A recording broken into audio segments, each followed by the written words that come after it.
Welcome back to Washington Watch with our panel. We're talking about Dr. Dorothy Height. And before I went to the break, I talked about the March in Washington for Jobs and Freedom. You get the big six civil rights leaders and all the various accounts, massive egos to deal with here.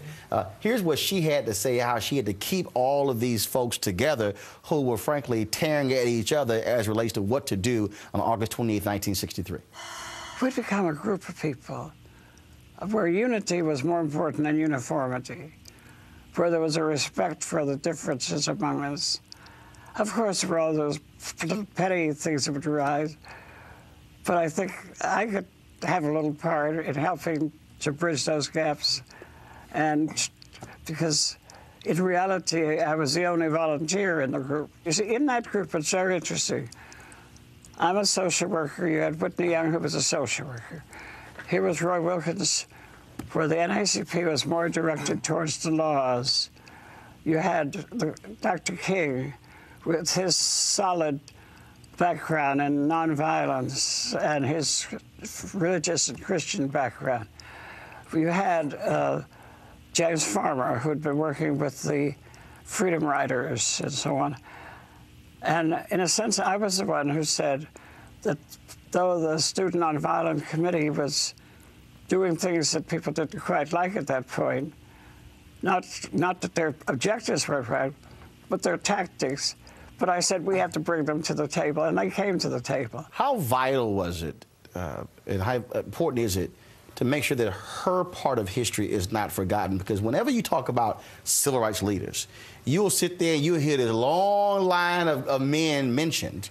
And Ella Baker, even Fannie Lou Hamer, Dorothy Height, often not talked about, but she played a pivotal role in this whole fight and this movement. And was the only woman at the top of the movement. When she talks about the Student Nonviolent Coordinating Committee, I was in SNCC at the time, and it is true that the young people had to be brought to the table. Who was for bringing us to the table? Dorothy Height. But Dorothy Height was a pre-feminist woman leader. There were hardly any white women leaders. And here's a black woman sitting at the top of the black civil rights leadership. Remember, they were the only spokespeople for black people. There were almost no people like Eddie Bernice and I. There were very few elected officials. So when anybody, power brokers or not, wanted to go to find out where we stood, they went to these men mostly and to Dorothy. And frankly, she was not as high profile as they were. Well, without pushiness, with lots of grace, she was always there. She did not allow the man to leave her out. And as you look at pictures down through the years, she was the only female that were in these meetings. And she never felt uncomfortable about it, and she was never going to be left out. One of the things over the last year and a half, I co-convened the Black Women's Roundtable with Dr. Height. And so we met every week after President Obama was elected. And one of the things that that she taught us was, she said, we work with all. We work with the men, but we also have to organize ourselves. And also to never forget to remember. And every time she spoke, she mentioned Mary Cloud Bethune. And so part of making sure one's legacy stays is that we have to never forget to remember Dr. Dorothy Irene Height. She taught us you're at the table. When you're in the room, act like you're at the table. And so, you know, don't get behind. You stand up. If you're the only woman in the room, then you're representing all women, for sure. And when you were women together, we just come together. And unity was really her thing.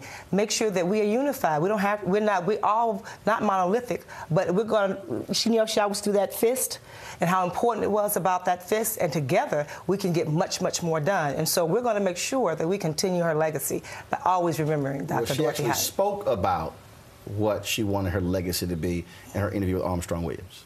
Well, I really want to be remembered as someone who tried to work for justice, who tried to relate herself to other people and to purposes that were big enough to transcend so many differences, and that I try to fulfill my life's work, if that's for justice and equality. Well, Kimber, what does it mean for this generation not to forget pioneers like her?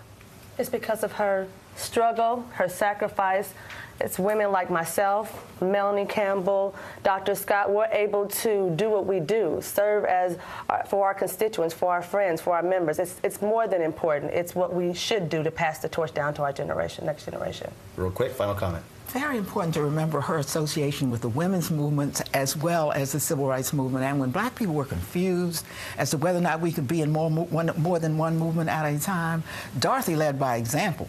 Don't shed one part of you in order to make sure you're true to the other part. And she also forced those white dominated organizations to also address black women, not ignore them. And she was global. You know, we were, as far as the work she did in Africa, you know, and so human rights as well. It was something that we know that many women who work internationally, they came through the National Council of Negro Women's doors to learn what that was about. I'll tell you what, she certainly maximized 98 years of life, and we certainly appreciate all that she has done. Folks, thank you so very much. I appreciate it. Look forward to having you back. Thank you. Thank you.